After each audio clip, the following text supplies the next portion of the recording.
Diziam que ela era pequena demais para representar uma ameaça de verdade. O sargento-chefe Jake Brennan anunciou isso alto o suficiente para que todo o fosso de treinamento ouvisse sua voz ecoando sobre o barro vermelho da Geórgia como um desafio escrito no próprio ar.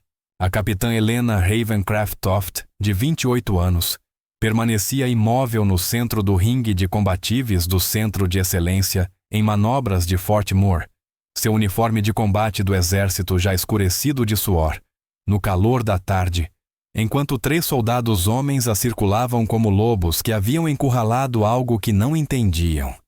Eles viam uma mulher compacta de 1,62 metros, que de algum jeito tinha conseguido entrar no curso de instrutores de combatíveis nível 4 do exército moderno. O que eles não viam era a pequena silhueta de dragão tatuada na parte interna de seu punho direito. Uma marca não maior que uma moeda de 25 centavos, que contava uma história em que nenhum deles acreditaria. O que eles não sabiam era que em 72 horas, Brennan estaria de costas naquele mesmo ringue, olhando para o céu da Geórgia e se perguntando contra o que exatamente tinha tentado lutar. Mas isso viria depois. O sol da tarde batia forte na área de treinamento atrás do prédio 4, deixando o ar espesso e opressivo. O calor tremeluzia sobre os telhados de zinco do complexo, e o cheiro de seiva de pinho misturado a suor e poeira criava aquele perfume particular das instalações militares no sul profundo. O ringue de combatíveis era um quadrado de 6 metros de terra batida, delimitado por dormentes de madeira envelhecidos e cercado por arquibancadas, onde uma dúzia de soldados sentava de braços cruzados, com expressões que diziam que eles já tinham decidido o que pensar sobre o que estavam vendo. É aqui que começa. Não com a luta, mas com a chegada. 72 horas antes, Helena havia descido de um ônibus comercial no portão principal de Fort Moore. Uma única mochila de campanha pendurada em um ombro, movendo-se com uma economia de gestos que alguns confundiam com hesitação. Na verdade, era a imobilidade cuidadosa de alguém que aprendera que movimento desperdiçado podia custar vidas. Seu cabelo escuro estava preso em um coque regulamentar apertado, revelando um rosto magro marcado por maçãs do rosto angulosas e uma cicatriz fina que cortava sua sobrancelha esquerda. A cicatriz vinha do Afeganistão. A maior parte de suas lembranças importantes envolvia o fato de ela ser pequena compacta com o físico mais parecido com o de uma corredora de longa distância do que com o de uma brigona. Os homens sempre faziam suposições por causa disso. Seu uniforme mostrava a idade, o padrão de camuflagem já desbotado por rotações demais em campo. As mangas estavam dobradas com precisão até o meio do antebraço de acordo com o regulamento. No punho interno direito quase invisível, a não ser que se soubesse onde olhar, estava aquela tatuagem de dragão. Quando achava que ninguém a observava, o polegar esquerdo pressionava a marca por um segundo, como se checasse uma pedra de toque, para ter certeza de que ainda estava ali. O sargento-mor Raymond Thorne estava parado perto do prédio do quartel-general da companhia, quando ela chegou prancheta na mão maxilar, trabalhando um pedaço de chiclete. Tinha 62 anos, 40 de serviço e já havia visto soldados suficientes para saber quando algo não batia. A ficha de serviço de Helena mostrava tempo padrão de infantaria, um destacamento no Afeganistão em 2020 e 2021, e depois 14 meses de lançamentos marcados simplesmente como treinamento programa especializado antes de sua realocação de volta ao território continental. Os marcadores de classificação nessas entradas eram do tipo que faziam as pessoas pararem de fazer perguntas. Ele tentou perguntar uma vez daquele jeito informal que os graduados mais antigos usam para reunir informação sem torná-la oficial. Ela apenas sorriu educadamente e mudou de assunto com tanta suavidade que ele quase nem percebeu o movimento. Do outro lado da área de treinamento naquela primeira manhã, estavam o sargento-chefe Jake Brennan e sua equipe. Brennan tinha 32 anos, 1,88 metros sem quilhagas com o porte de alguém que passara toda a vida adulta na academia. Conquistara o distintivo dos Rangers do jeito difícil. Carregava um distintivo de infantaria de combate no peito e se movia pelo mundo como se fosse dono de qualquer pedaço de chão que suas botas pisassem. Seus parceiros de treino eram o sargento Craig Dalton e o especialista Tyler Westbrook. Dalton era mais baixo, mais atarracado, o tipo de homem que seguia personalidades mais fortes, porque era mais fácil do que pensar por conta própria. Westbrook era magro e desconfiado. 22 anos, ainda novo o bastante no exército para achar que agressividade era a mesma coisa que competência. Eles vinham circulando. Helena desde a formatura matinal fazendo comentários altos o suficiente para serem ouvidos, mas baixos o bastante para manter negação plausível. Brennan continuava chamando-a de contratação por diversidade, a cota de diversidade. Dalton ria de cada piada como se fosse a coisa mais engraçada que já ouvira. Westbrook a observava do jeito que alguém observa um animal que planeja encurralar, esperando para ver se ele vai fugir ou lutar. Nenhum deles sabia que Helena já tinha travado aquela luta centenas de vezes na própria mente, em uma dúzia de variações diferentes, e vencera todas. A história não começa em Fort Moore, porém. Começa antes em lugares onde a maioria daqueles soldados nunca estivera fazendo coisas que oficialmente nunca aconteceram. Mas antes disso, começa em Seattle. 16 anos antes, em uma garagem que cheirava a óleo de motor e couro velho, uma versão diferente de Helena estava aprendendo os fundamentos de um tipo diferente de guerra. A chuva martelava o telhado da garagem separada atrás da pequena casa no bairro de Rainier Valley, em Seattle. Helena Ravencraftoft tinha 14 anos, vestia calças de moletom e uma regata pés descalços sobre o chão frio de concreto, enquanto seu pai demonstrava uma técnica defensiva pela terceira vez com a paciência de alguém que entendia que aprendizado real não podia ser apressado. O primeiro sargento Thomas Ravencraftoft, aposentado do Corpo de Fuzileiros Navais dos Estados Unidos, tinha 58 anos naquele ano. Servira de 1980 a 1996 na Força de Reconhecimento, com um destacamento de combate na Guerra do Golfo, do qual raramente falava em detalhes, mas que o deixara com uma leve mancada na perna esquerda e com uma aposentadoria médica que chegara mais cedo do que ele desejara. Suas mãos eram marcadas por cicatrizes de um incêndio em veículo, durante a guerra calos grossos nas palmas, mas ainda assim moviam-se com uma gentileza surpreendente, enquanto ajustava a postura de Helena. Seu peso está muito à frente, disse ele, a voz carregando aquela qualidade particular de homens que passaram anos dando ordens em zonas de combate. Não era alta, mas absolutamente clara. Você se compromete cedo demais. Eles vão perceber e reagir. Mantenha-se neutra, até estar pronta para se mover. Helena ajustou-se, recuando levemente o peso, centralizando o corpo. Thomas assentiu uma vez, então passou novamente pela técnica em câmera lenta. Era uma liberação básica de punho. Aquele tipo de coisa que parece simples até alguém tentar fazê-la sob pressão contra alguém maior e mais forte. Ele vinha ensinando-a desde que ela era pequena. Primeiro os movimentos básicos, depois os princípios, e então a filosofia por trás de tudo. Na minha guerra, disse Thomas recuando um passo e gesticulando para que ela tentasse a técnica nele, aprendemos algo importante. Nos lugares onde operávamos, não conseguíamos acessar metade da população. Mulheres crianças tinham informações. Tinham necessidades médicas que poderíamos ter ajudado, mas éramos todos homens e a cultura deles não permitia isso. Esse era nosso ponto cego. Perdemos pessoas por causa disso. Helena executou a liberação de punho, rompendo a pegada dele e criando distância. Thomas sorriu de leve. As guerras futuras, continuou. Eles não serão como as antigas. Elas vão precisar de guerreiras como você. Soldados que podem ir a lugares onde homens não podem. Fazer coisas que homens não podem fazer. Você será aquilo que nós precisávamos e não tínhamos. Você acha que haverá mulheres em combate? Helena perguntou, recompondo a postura. Eu sei que haverá, disse Thomas. A questão é se serão treinadas corretamente, se serão respeitadas, se a instituição estará pronta para elas.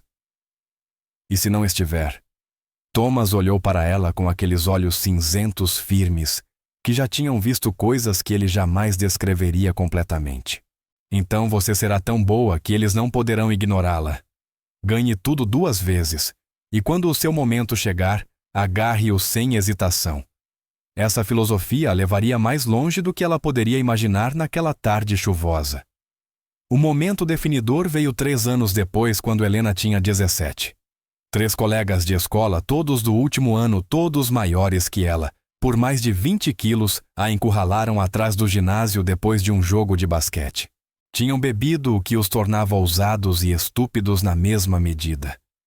Pensaram que ela era um alvo fácil, uma garota pequena caminhando sozinha no escuro. Estavam profundamente enganados. O primeiro agarrou seu braço. Ela quebrou o nariz dele com um golpe de palma no rosto, usando a técnica que Thomas lhe ensinara 1000 vezes. O segundo avançou. Ela usou o impulso dele, girou o quadril e o lançou por cima da perna em um otogari básico, jogando-o pesadamente contra o chão. O terceiro hesitou, o que foi seu primeiro erro. O segundo erro foi achar que poderia agarrá-la por trás.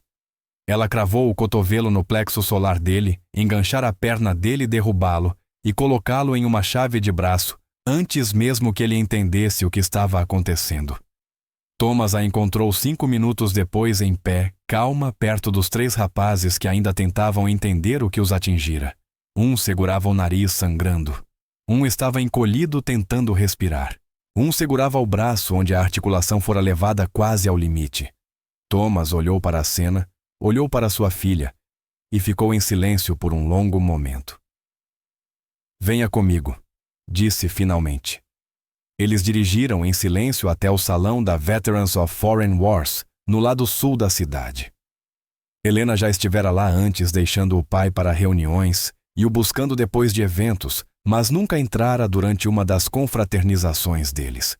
Thomas a conduziu pela porta até a sala principal, onde 4 homens idosos estavam sentados em volta de uma mesa jogando cartas. Todos levantaram os olhos quando Thomas entrou com Helena. Havia algo na expressão dele que fez com que largassem as cartas sem questionar. Senhores, disse Thomas, minha filha, acabou de colocar 3 homens feitos no chão atrás da escola. Usou técnicas que eu ensinei.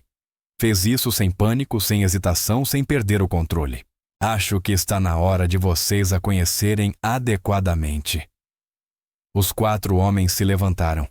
Helena os reconheceu de encontros comunitários, churrascos de 4 de julho, o tipo de eventos em que veteranos tendiam a se agrupar falando sua própria língua de experiências compartilhadas. O sargento de artilharia Patrick O'Sullivan, aposentado, tinha 68 anos naquele ano. Servira na Force Recon dos Fuzileiros Navais, destacado para a tempestade no deserto, em 1990, quando tinha 31 anos. Era alto, magro, ainda se movia como um homem capaz de cobrir terreno rapidamente quando necessário. Sua especialidade havia sido tiro de precisão e táticas de pequenas unidades. O subtenente-chefe James Kowalski, aposentado, tinha 66. Veterano das Forças Especiais do Exército 5º Grupo, também da tempestade no deserto, operando atrás das linhas inimigas durante a campanha aérea. Antes de se aposentar, fora instrutor de sobrevivência, o tipo de homem que conseguia construir abrigo com nada e acender fogo em meio a uma tempestade. O coronel William Blackwood, aposentado, tinha 70 anos, oficial de infantaria dos fuzileiros, veterano de combate em múltiplos destacamentos, especialista em planejamento tático. Ele fora o responsável por grandes decisões, enquanto homens mais jovens as executavam. A idade havia desacelerado seu corpo, mas não sua mente, e Thomas Ravencraftoft completava o círculo, o mais jovem deles, com 59 anos, mas carregando o mesmo peso de experiência, o mesmo entendimento do que a guerra realmente significava. Você tem espírito de guerreira, disse Thomas a Helena, diante daqueles homens que sabiam exatamente o que isso queria dizer. Mas espírito sem disciplina é só violência. espírito sem sabedoria, é só destruição. Esses homens me ensinaram. Agora eles vão ensinar você. Pelos 4 anos seguintes, dos 14 aos 18, Helena Ravencraft Toft recebeu uma educação que não existia em nenhuma escola. 3 tardes por semana, mais fins de semana inteiros, ela treinou com aqueles 4 veteranos da Guerra do Golfo, que decidiram que a próxima geração de guerreiros merecia tudo o que eles haviam aprendido da forma mais dura. O'Sullivan ensinou-a a atirar. Não apenas apontar e puxar o gatilho, mas toda a disciplina do tiro. Controle da respiração, pressão no gatilho, alinhamento de mira, acompanhamento. Eles dirigiam até um terreno privado de um amigo dele, onde ela passava horas com um rifle calibre .22, aprendendo os fundamentos. Mais tarde, quando ficasse mais velha, ele a faria progredir para a pistola, depois carabina, depois rifle de precisão. Ele a ensinou manutenção de arma, resolução de panes e o estado mental da agressão controlada. Tiro de combate não é sobre precisão com calma, dizia O'Sullivan. Seu sotaque de Boston, ainda forte após décadas morando em Washington. É sobre precisão aceitável sob estresse extremo. Você aprende a fazer o disparo bom o suficiente rápido, o suficiente quando seu coração parece que vai explodir no peito, e você não dorme há 2 dias. Kowalski ensinou-lhe habilidades de sobrevivência e medicina de campo. Como navegar sem GPS, encontrar água, construir abrigo, mover-se pelo terreno sem ser detectada. Ensinou-lhe atendimento a traumas, o tipo de medicina prática que mantém alguém vivo nos minutos antes da chegada de ajuda profissional. Aplicação de torniquete, tamponamento de feridas, manejo de vias aéreas, o cálculo brutal da triagem. Na tempestade no deserto, disse ele certa vez, operávamos em equipes pequenas, às vezes dias longe de apoio. Você precisava ser capaz de manter a si mesma e sua equipe viva com o que carregava. Isso não mudou. A tecnologia melhora, mas os fundamentos permanecem. O coronel Blackwood ensinou Helena a pensar como uma estrategista. Criava cenários, forçava-a a tomar decisões sob pressão. Depois analisava seu raciocínio atacar ou defender, mover-se ou permanecer, engajar ou evadir. Ele ensinou-a a ler o terreno, entender campos de tiro, pensar em efeitos de segunda e terceira ordem. Tática, dizia Blackwood, é apenas resolução de problemas nas piores circunstâncias possíveis. Você aprende a fazer a menos pior decisão quando todas as opções são terríveis. Isso é liderança. E Thomas ensinou-lhe as habilidades físicas, o combate corpo a corpo que um dia salvaria sua vida e definiria sua carreira. Krav Maga formava a base aquele sistema israelense brutalmente prático, criado para soldados que precisavam sobreviver à violência real. Mas ele complementava com judô, wrestling e boxe, construindo uma compreensão completa de como controlar dano ou escapar de um oponente maior e mais forte. Tamanho importa.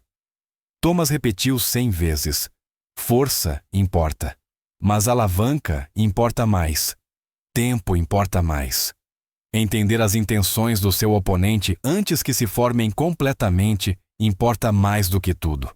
Você nunca será a maior pessoa na luta, então será a mais inteligente, a mais rápida, a mais tecnicamente precisa. Os 4 homens contaram-lhe histórias de sua guerra, não as versões sanitizadas que relataram em eventos públicos, mas as reais complicadas que não cabiam em narrativas sobre glória ou heroísmo. Falaram sobre medo-confusão, o caos do combate onde nada segue o plano. Falaram sobre o peso da responsabilidade, sobre perder pessoas queridas, sobre a culpa que segue o soldado até em casa. Mas sempre falavam sobre propósito, acreditar em algo maior do que si mesma, os laços formados com pessoas que confiam suas vidas a você, a satisfação de fazer algo difícil que realmente importa. Não tínhamos mulheres em funções de combate terrestre no nosso tempo, disse O'Sullivan certa tarde quando Helena tinha 16 anos. Não era permitido. Mas vimos o que acontecia quando não conseguíamos interagir com metade da população nos lugares onde operávamos. Isso era uma vulnerabilidade, e o inimigo usou isso contra nós, você fará parte de corrigir esse problema. Você acha que o exército está preparado? Perguntou Helena. Os 4 homens trocaram olhares e Blackwood respondeu com cautela. O exército nunca está preparado para mudanças. O exército se adapta depois que a mudança se impõe. Você não terá um caminho fácil. Vai ser examinada mais do que os homens, julgada por padrões diferentes, mantida em expectativas mais altas. Vão questionar se você pertence ao cargo, se é qualificada, se os padrões foram reduzidos para acomodar você. Ele inclinou-se para a frente, olhos velhos ainda afiados. Então você se torna inegável. Tão competente, tão profissional, tão tecnicamente habilidosa, que a única pergunta que resta é por que demoraram tanto para permitir que pessoas como você servissem. Você honra o uniforme, honra sua unidade, honra quem te ensinou, e um dia a instituição alcança você. Aos 18 anos, Helena Ravencroft alistou-se no Exército dos Estados Unidos com um contrato de infantaria 11B. Seu pai a levou até a estação de processamento militar em Seattle. Ficaram alguns minutos no carro antes de ela entrar. Você se lembra de tudo o que ensinamos, Thomas? Perguntou. Cada palavra. Você entende que não será fácil. Eu não procuro o fácil. Thomas assentiu devagar. Sua mãe teria orgulho. Ela gostaria de ver este dia. A mãe de Helena morrera quando ela tinha 10 anos, câncer rápido sem tempo para despedidas, e Thomas a criara sozinho, colocando tudo o que sabia para garantir que ela fosse forte o suficiente. Seja tão boa que não possam ignorar você, disse ele, repetindo a frase dita 100 vezes. Conquiste tudo 2 vezes, e quando seu momento chegar, agarre-o. Eu vou. Eu sei que vai. Agora vá mostrar a eles o que o velho te ensinou. O treinamento básico em Fort Moore não teve nada de extraordinário.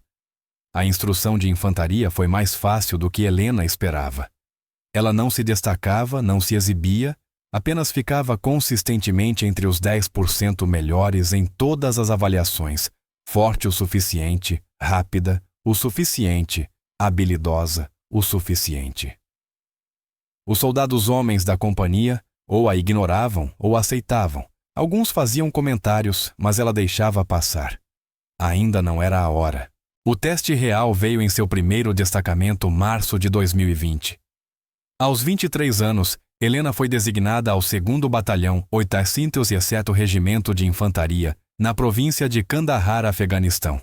A guerra diminuía lentamente, ainda mortal, mas sem manchetes, com operações de combate, passando para forças afegãs, enquanto unidades americanas davam apoio, treinamento e resposta rápida.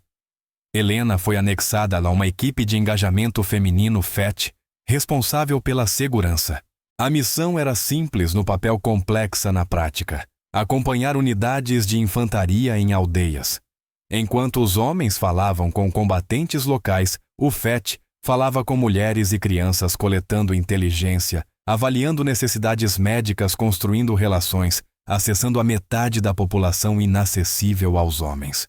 A líder da equipe era a Major Sarah Callahan, 38 anos, 15 de serviço, dura como tungstênio e 2 vezes mais afiada. Vinda das fileiras alistadas, obtivera comissão pelo Green to Gold e já fizera 3 destacamentos. 0 tolerância para incompetência, paciência infinita com quem quisesse aprender.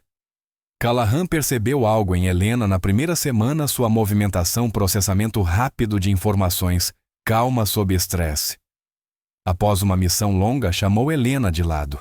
Você teve treinamento além do que o exército te deu, disse sem tom de pergunta. Helena hesitou e finalmente respondeu. Meu pai. Force Recon. Guerra do Golfo. Ele e alguns veteranos amigos o fizeram. Callahan sorriu levemente. Isso explica. Você se move como quem foi treinada por pessoas que realmente usaram isso em combate, não por instrutores seguindo o currículo.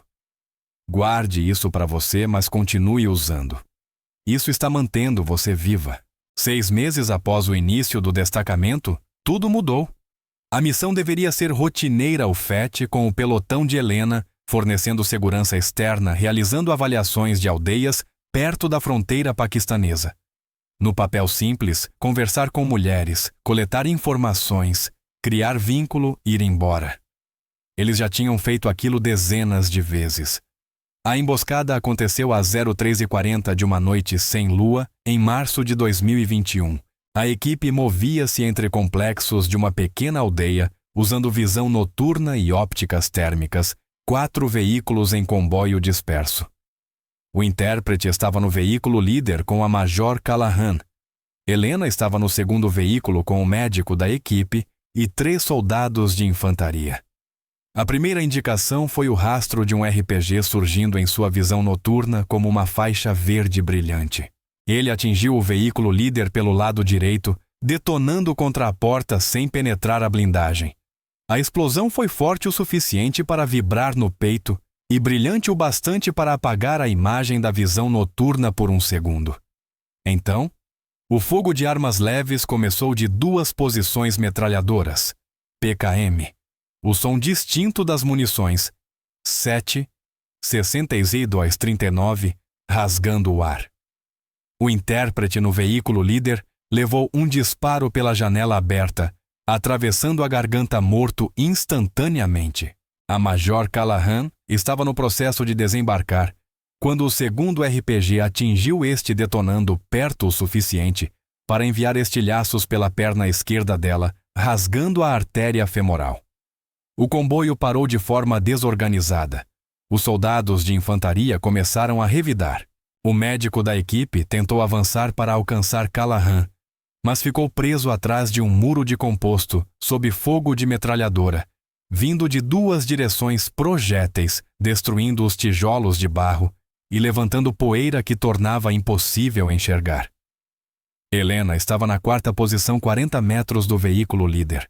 Ela podia ver Callahan no chão, ver o jato arterial mesmo sob o brilho verde da visão noturna, e entendeu imediatamente que, sem intervenção nos 2 minutos seguintes, a Major Callahan morreria de hemorragia. O treinamento de seu pai, de Gunny O'Sullivan, de Chief Kowalski, de 100 horas de inoculação ao estresse, tudo ativou sem pensamento consciente. Ela avançou em rastejo baixo, usando o canal de irrigação que corria paralelo à estrada de terra, o fuzil M4, apoiado nos antebraços corpo o mais achatado possível. O fogo inimigo passava a centímetros acima, o estalo supersônico audível. O canal tinha 15 centímetros de profundidade e quase nenhuma cobertura, mas era o que havia. Foram 40 metros de terreno aberto sob fogo, movendo-se durante as pausas quando a metralhadora mudava de alvo e congelando quando voltava. Levou 90 segundos que pareceram horas. Ela alcançou a Major Callahan, viu o ferimento. O sangue infiltrando-se na terra, os olhos da Major abertos e conscientes já entrando em choque. Helena virou-se de lado, puxou um torniquete CAT do kit, colocou-o na coxa esquerda de Callahan acima do ferimento, apertando-o com uma mão só enquanto permanecia deitada. "Fique comigo, senhora", disse Helena a voz firme apesar de tudo. "A senhora me ensinou a nunca desistir. Não desista de mim agora." O fogo de metralhadora encontrou-as. Projéteis impactaram perto, levantando poeira. Helena rolou parcialmente sobre o corpo de Callahan, protegendo-a com o próprio corpo, ergueu o M4 com a mão direita e começou a atirar de volta. Não conseguia ver claramente a posição inimiga atirava baseada em clarões de boca de fogo e som, mas o princípio era a supressão, mantê-los abaixados ganhar tempo. Ela esvaziou um carregador de 30 munições em rajadas controladas. Recarregou. Esgotou outro. Sua mão esquerda permaneceu pressionada sobre o ferimento, mantendo pressão. Mesmo com o torniquete fazendo a maior parte do trabalho, ela sentia o pulso rápido e fraco de Callahan. Sentia a Major tentando dizer algo. "Guarde força, senhora. Fique quieta. Respire. A evacuação está vindo." Segundo carregador vazio. Terceiro carregador, o último, alimentando o fuzil. Helena nunca estivera tão consciente de cada sentido. O cheiro metálico do sangue. O cheiro de pólvora queimada da própria arma. O som dos projéteis passando do estrondo mais grave dos aliados, respondendo com armas mais pesadas. A textura da terra sob seu corpo. O peso do equipamento de Callahan. A tensão específica do torniquete. O tempo ficou estranho muito rápido e muito lento ao mesmo tempo. O apoio aéreo chegou 9 minutos após o primeiro contato. Helicópteros Apache e seus canhões transformando as posições da emboscada em poeira e fogo. Os disparos cessaram. O médico da equipe alcançou as 2:90 segundos. Depois, assumiu o tratamento. Iniciou fluidos intravenosos. O helicóptero de evacuação pousou 6 minutos após isso. Callahan foi carregada ainda consciente, olhos fixos no rosto de Helena. O intérprete não sobreviveu. Seu corpo foi recuperado, tratado com respeito e preparado para retorno ao lar. Major Callahan sobreviveu ao voo até Bram por 90 segundos. O cirurgião de campo escreveu depois que, sem o torniquete aplicado e a pressão sustentada sob fogo, ela teria morrido em menos de 3 minutos. As ações de Helena compraram o tempo necessário para a intervenção médica profissional funcionar. 3 dias depois, Helena estava no hospital da base aérea de Bram, olhando para a Major Callahan na UTI tubos monitores, o bip constante das máquinas. A Major mal estava consciente, mas seus olhos encontraram o rosto de Helena. Sua mão moveu-se fracamente e agarrou o pulso dela. "Eles vão vir atrás de você", sussurrou Callahan, a voz áspera pela intubação. "Programa especial Operadoras Mulheres. Diga sim. Isso é uma ordem Ravencroft. Senhora, a senhora precisa descansar. Prometa." "Eu prometo." A mão de Callahan relaxou. Ela fechou os olhos. Ela morreu naquela noite por uma embolia pulmonar, um coágulo que se soltou e viajou até os pulmões. O ferimento havia sido sobrevivível. As complicações a mataram. A guerra não se importa com justiça. Helena ficou no serviço memorial, usando seu uniforme de gala, sustentando-se pela disciplina e treinamento. Os pertences pessoais de Callahan foram enviados à família no Tennessee. Entre eles havia 2 conjuntos de plaquetas de identificação. O conjunto de plaquetas que ela usava e um jogo extra que Callahan mantinha no equipamento estavam entre os pertences enviados de volta. Depois do serviço memorial, uma mulher aproximou-se de Helena, alta, magra, cerca de 50 e poucos anos, roupas civis, mas movendo-se como militar. Tinha o olhar de quem passara muito tempo em lugares que não apareciam em mapas comuns. "Sargento Ravencroft", disse a mulher. "Tenente Coronel Catherine Voss. Divisão de Atividades Especiais. Podemos conversar em algum lugar privado." Elas caminharam até um galpão de manutenção vazio, longe de ouvidos curiosos. "A Major Callahan me enviou uma mensagem 6 horas antes de morrer", disse Voss sem rodeios. "Ela disse que eu precisava falar com você. Disse que você era exatamente o que estávamos procurando." "Para que, senhora?" "Um programa classificado treinando soldadas para operações que exigem acesso cultural em áreas negadas. Não oficialmente operações especiais, mas usando métodos padrões e instrutores desse nível." Helena não disse nada, apenas esperou. 12 vagas, 48 candidatas. Padrões de seleção equivalentes ao Special Forces Assessment.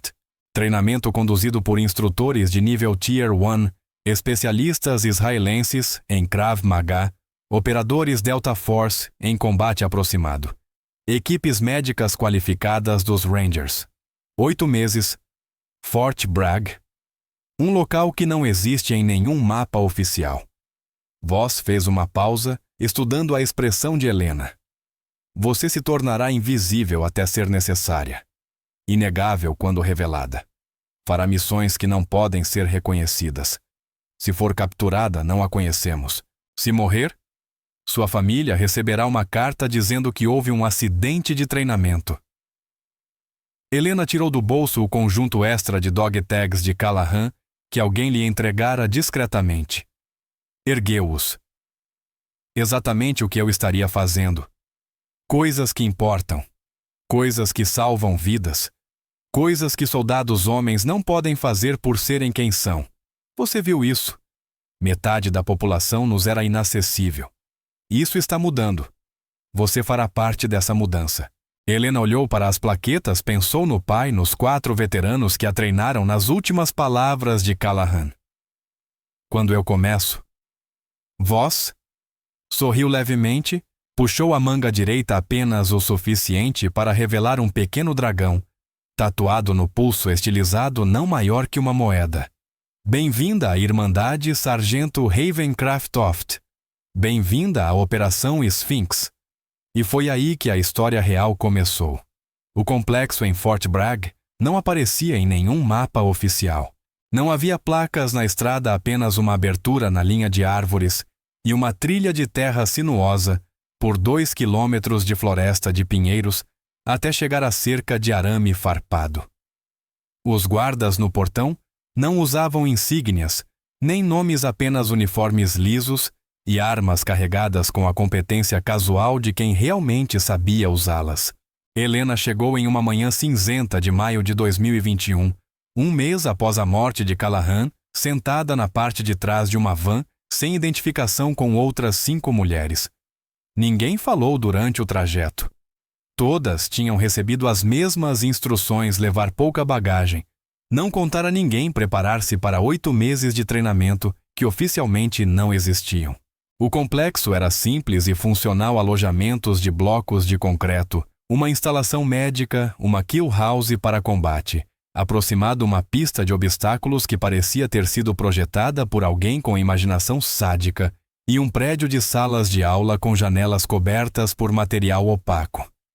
48 mulheres estavam formadas naquela manhã, idades entre 22 e 34, vindas de especialidades de combate, infantaria, polícia militar, inteligência, medicina. Todas tinham se voluntariado. Todas haviam passado pela triagem inicial. A maioria não concluiria. A tenente-coronel Catherine Voss estava diante delas em roupa de corrida, o dragão tatuado visível em seu pulso direito. Tinha 54 anos, 26 de serviço. Fizera coisas sobre as quais jamais poderia falar em público, e observava a formação com a expressão de alguém avaliando matéria-prima para um projeto difícil. A Operação Sphinx, disse ela, a voz clara no ar frio da manhã, existe para criar uma capacidade que o Exército dos Estados Unidos atualmente não possui.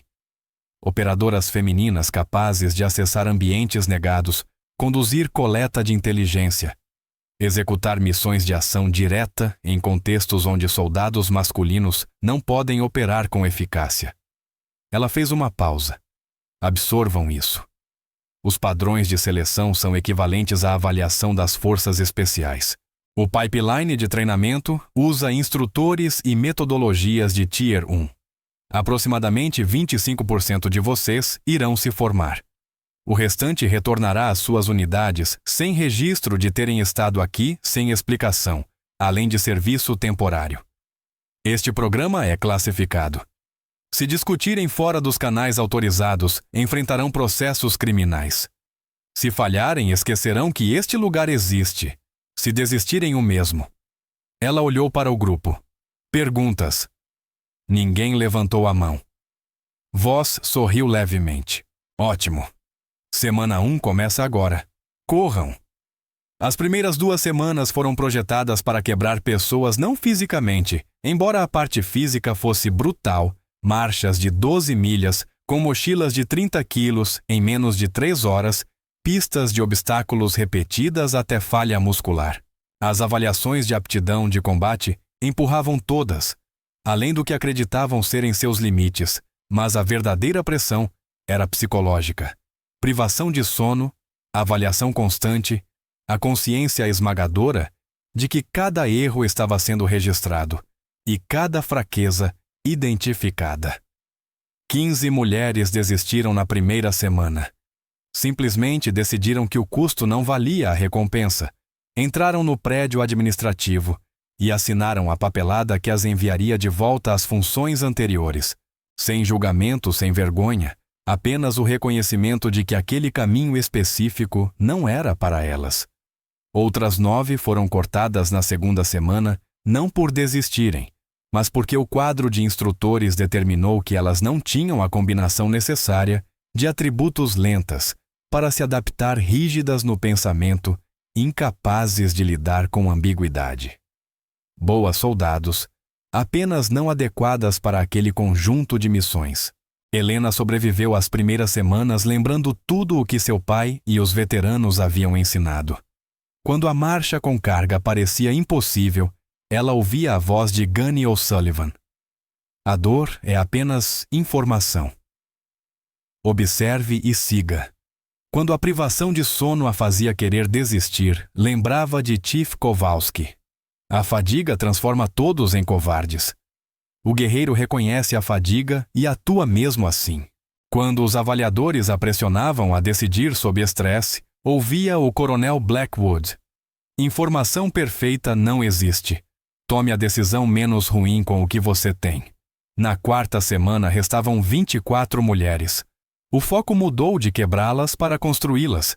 O instrutor israelense chegou na quinta semana baixo compacto cerca de 40 anos cicatrizes nas mãos, que sugeriam mais combate do que ele jamais descrevia. Havia servido na Sayeret Matkal, a unidade de operações especiais mais prestigiada de Israel. Ele ensinava Krav Maga, não como arte marcial, mas como sistema de sobrevivência. Luta não é esporte, disse no primeiro dia sotaque pesado inglês claro. Luta é caos. Luta é quando alguém tenta matar você, e você deve matar primeiro ou morrer. Tudo o que ensino é para esse momento. Esqueçam justo, esqueçam regras. Sobrevivam por qualquer meio necessário. O treinamento era brutal e prático. Golpes nos olhos, na garganta, no quadril. Destruição de articulações. Luta em posições inferiores. Acesso a armas enquanto se está controlada. Criação de espaço quando alguém maior tenta esmagá-la. Transição de mãos vazias para a faca e para a arma de fogo, num único movimento fluido. Helena absorveu tudo como esponja. Seu pai lhe dera os fundamentos, mas aquilo era o curso avançado ensinado por alguém que realmente usara aquelas técnicas em combate real. Ela treinava até que os movimentos se tornassem automáticos, executáveis, mesmo exausta, ferida no escuro.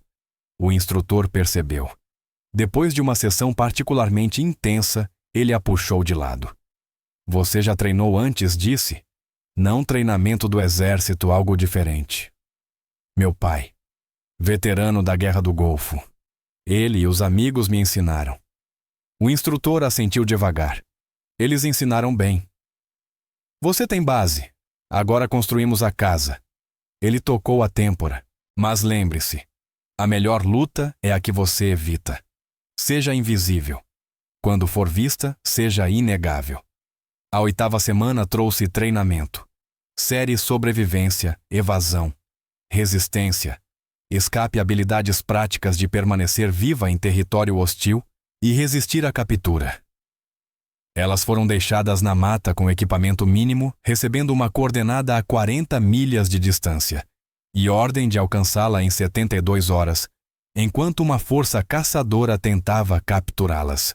Helena fez parceria com a tenente Jessica Torres, 29 anos, especialista em inteligência, com 2 destacamentos prévios.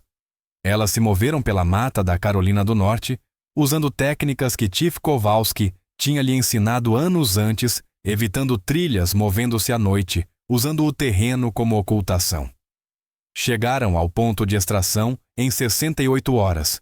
Então veio a fase de resistência, capturadas, encapuzadas, colocadas em posições de estresse, submetidas à privação de sono e interrogatório simulado. O objetivo não era ensinar a resistir. Para sempre ninguém pode. O objetivo era ensinar a ganhar tempo, gerenciar informações, proteger inteligência crítica sob extrema pressão. Helena quebrou na hora. 68 forneceu informações falsas. Sustentou uma história de cobertura convincente. Os interrogadores sorriram e a liberaram. No debriefing, explicaram que ela aguentara mais do que muitos operadores da Delta Force no mesmo cenário. Mas lembre-se deste sentimento, disse o instrutor. A impotência, o medo.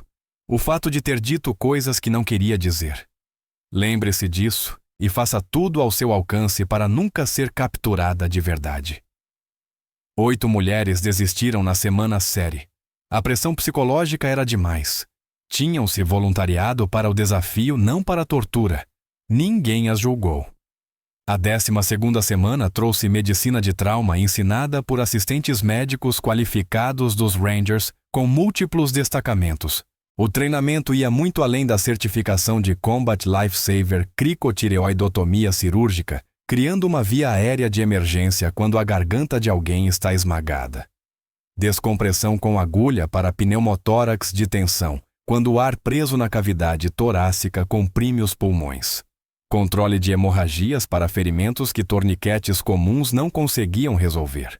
Elas praticavam em cadáveres de porco, em manequins de alta fidelidade, que sangravam sangue realista e, eventualmente, umas nas outras, em circunstâncias controladas, executando os procedimentos até o limite anterior a causar dano real. O treinamento existia para eliminar hesitação em combate. Hesitação matava. Elas precisavam ser capazes de cortar carne humana sem congelar, tomar decisões médicas de vida ou morte em segundos. As mãos de Helena nunca tremiam. Os instrutores perceberam a noite em que salvou a Major Callahan no Afeganistão, havia preparado Helena de um jeito que a maioria das outras nunca experimentara. Mais 4 mulheres foram cortadas durante o treinamento médico. Não porque não conseguissem aprender os procedimentos, mas porque não conseguiam executá-los sob estresse. Nas simulações, com explosões, instrutores gritando e múltiplos feridos exigindo atendimento simultâneo, elas congelavam. Boas pessoas, mas não prontas para essa intensidade. Na semana 16 restavam 12 mulheres. O quadro anunciou que elas tinham sobrevivido à seleção. Agora começaria o treinamento real. Instrutores da Delta Force ensinaram combate em ambientes confinados, limpeza de cômodos com munição real, múltiplas atiradoras movendo-se por estruturas tomando decisões em frações de segundo. Elas aprendiam a transitar perfeitamente do fuzil para a pistola, atirar em movimento, engajar alvos em espaços estreitos, onde um erro podia matar uma colega. O treinamento era feito na Kill House, instalação modular, que podia ser configurada em layouts diferentes. Primeiro, usavam munição de simulação. Depois, fogo real, configurantes atuando como reféns e ameaças. O estresse era enorme, a curva de aprendizado íngreme, mas aos poucos, após centenas de repetições, as habilidades se fixavam. A base de Helena com Gunny O'Sullivan lhe dava vantagem, ela já entendia fundamentos de tiro e sabia operar uma arma sob estresse. Agora aprendia a aplicar isso em ambientes tridimensionais, com companheiras, dependendo de seu julgamento. O treinamento de operações culturais veio de instrutores que haviam trabalhado anos em áreas negadas. Eles ensinavam nuances de interação com populações que não confiavam em americanos, nem em estrangeiros, nem em mulheres em papéis atípicos. Ensinavam como construir rapport, fazer perguntas que não parecessem interrogatório, observar e coletar inteligência enquanto parecia estar fazendo outra coisa qualquer. Seu gênero é sua vantagem, disse um instrutor. Em muitas culturas tradicionais, mulheres falam com mulheres sobre coisas que jamais discutiriam com homens. Você acessa informações que operadores masculinos não podem, mas deve ser culturalmente competente. Deve entender o contexto local, construir relações genuínas, não apenas extrair inteligência. O treinamento incluía noções de idiomas, práticas religiosas e culturais, habilidades práticas como vestir-se adequadamente, navegar estruturas sociais, perceber quando estava sendo testada ou enganada. A semana 24 trouxe o exercício integrado, um problema de campo de 72 horas combinando tudo o que haviam aprendido. Navegar até múltiplos objetivos, conduzir reconhecimento, realizar uma missão de ação direta na Kill House, prestar atendimento de trauma a feridos simulados, evadir uma força caçadora e extrair-se para um ponto designado. A parceira de Helena era Jéssica Torres, Treinavam juntas desde a semana 8, compartilhando um entendimento que nascia do sofrimento conjunto. O exercício começou à meia-noite numa noite fria de outubro. Receberam equipamento mínimo, coordenadas de grade e instruções propositadamente vagas. Durante 68 horas, tudo correu conforme planejado. Navegaram com sucesso, reuniram inteligência, executaram a missão de ação direta na Kill House, limparam 4 cômodos sem falhas, neutralizaram 6 ameaças, extraíram um refém sem feri-lo. Então, na hora 68, Jéssica caiu ao descer de um obstáculo de corda e quebrou o tornozelo. O som foi audível, um estalo que fez o estômago de Helena afundar. Jéssica caiu incapaz de apoiar o pé, rosto pálido de dor. Elas estavam a 8 milhas do ponto de extração e a força caçadora estava entre elas e o objetivo. As regras permitiam solicitar abortagem de segurança, mas isso significava falhar automaticamente no exercício. Helena olhou para Jéssica. Jéssica olhou de volta. "Me deixe", disse Jéssica. "Complete a missão." "Nem pensar. É uma ordem, sargento. Com todo respeito, senhora, eu não vou deixar você. Terminamos juntas ou não terminamos." Helena improvisou uma tala com galhos e paracord deu a Jéssica uma muleta improvisada, e em seguida simplesmente a levantou no estilo Fireman's Carry, 61 quilos de soldado, mais equipamento, mais armas. Ajustou o peso nos ombros e começou a andar. 8 milhas pela floresta da Carolina do Norte, no escuro, carregando uma ferida e evitando uma força caçadora que tinha ótica térmica e superioridade numérica. Helena recorreu a tudo que Chief Kowalski lhe ensinara sobre navegação e movimento. Usou o terreno para ocultação, moveu-se durante as trocas de turno da força caçadora, quando eles estavam menos alertas, e fez pausas quando Jéssica precisava recuperar o fôlego. Elas alcançaram o ponto de extração na hora 90-20 minutos antes do prazo. Helena colocou Jéssica no chão com cuidado, e ambas desabaram. Os avaliadores as encontraram ali exaustas além da descrição, mas com a missão completa. O instrutor-chefe, um sargento-major das Forças Especiais, com 28 anos de serviço, olhou para elas e balançou a cabeça lentamente.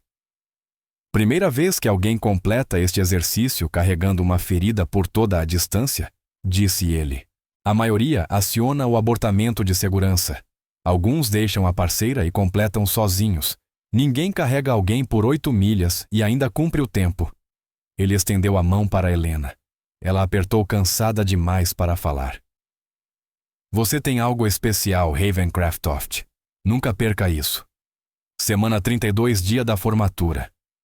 12 mulheres estavam em formação, 12 das 48 que começaram. Haviam sobrevivido à seleção, concluído o treinamento provado que pertenciam ali. Elas representavam algo que o exército americano nunca tivera, um quadro de operadoras femininas treinadas no mesmo padrão das forças de operações especiais. A cerimônia foi privada, sem câmeras, sem imprensa, sem registro oficial, apenas as 12 formandas, o corpo de instrutores e alguns oficiais seniores que apoiaram o programa nas sombras. A tenente-coronel Voss fez um discurso curto. "Vocês são armas que o inimigo nunca verá chegando. Invisíveis até serem necessárias. Inegáveis quando reveladas. Vocês não existem no papel, mas existem onde importa, nos lugares escuros, onde este país mais precisa de vocês.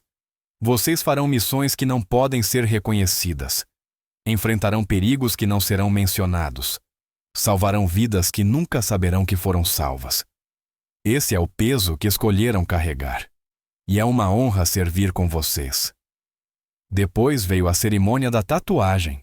Uma a uma, cada mulher recebeu o pequeno dragão no pulso direito, o símbolo de Ártemis, deusa da caça e protetora das mulheres.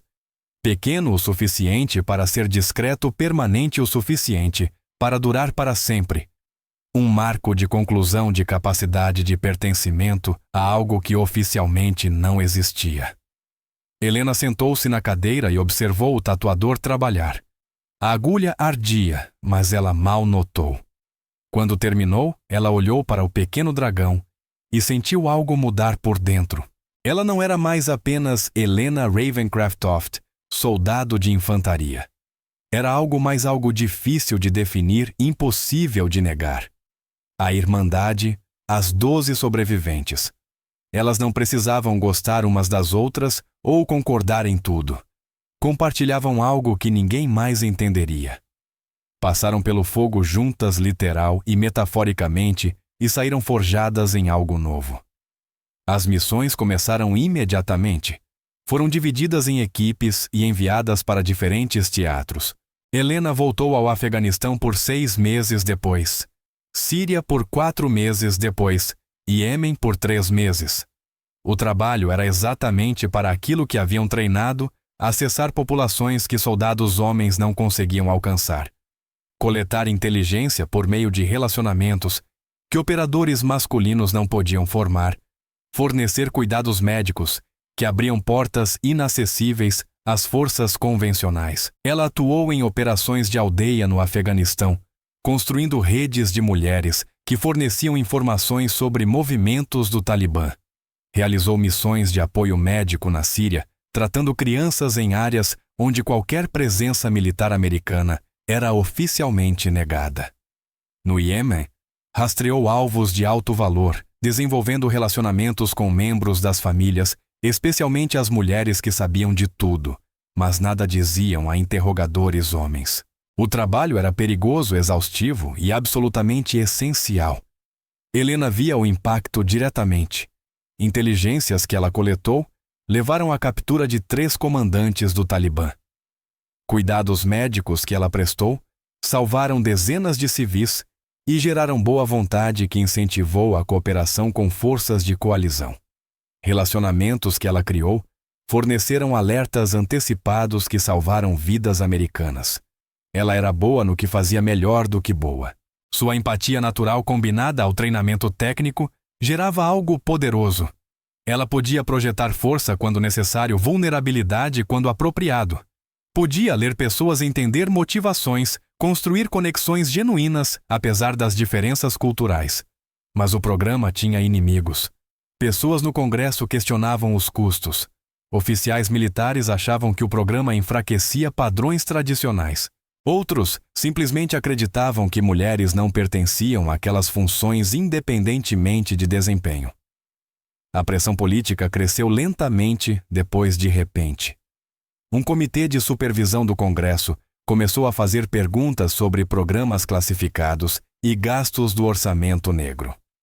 Um senador exigiu prestação de contas detalhada para cada dólar gasto em programas não autorizados de integração de gênero. O Pentágono, enfrentando cortes orçamentários e pressão política, concluiu que a Operação Sphinx era polêmica demais para defender publicamente e secreta demais para defender de forma eficaz.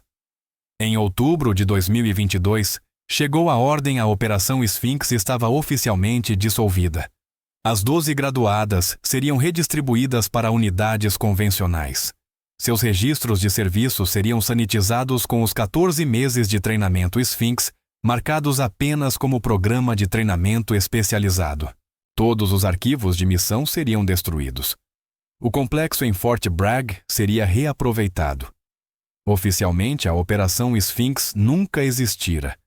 As 12 mulheres foram espalhadas pelo exército, recebendo designações convencionais e instruções para retomar carreiras normais.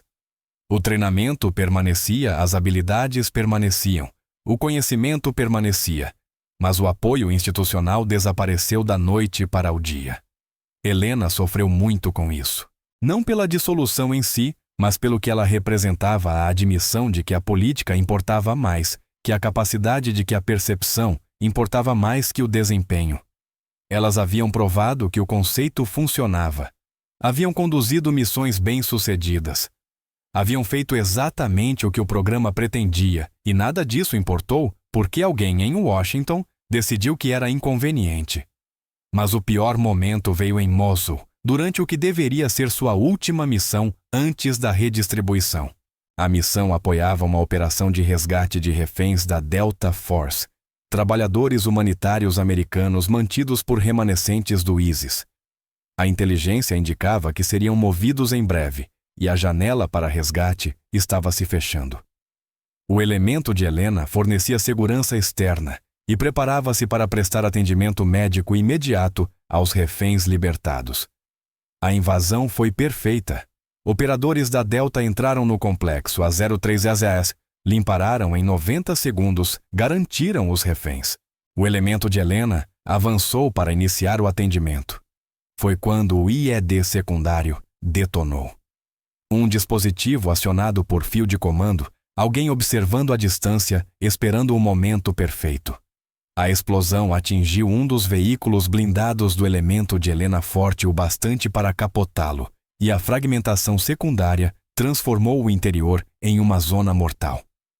Helena estava a 20 metros quando aconteceu. Ela correu para o veículo em chamas sem pensar. Abriu a porta danificada e começou a arrastar pessoas para fora. As duas primeiras estavam feridas, mas vivas.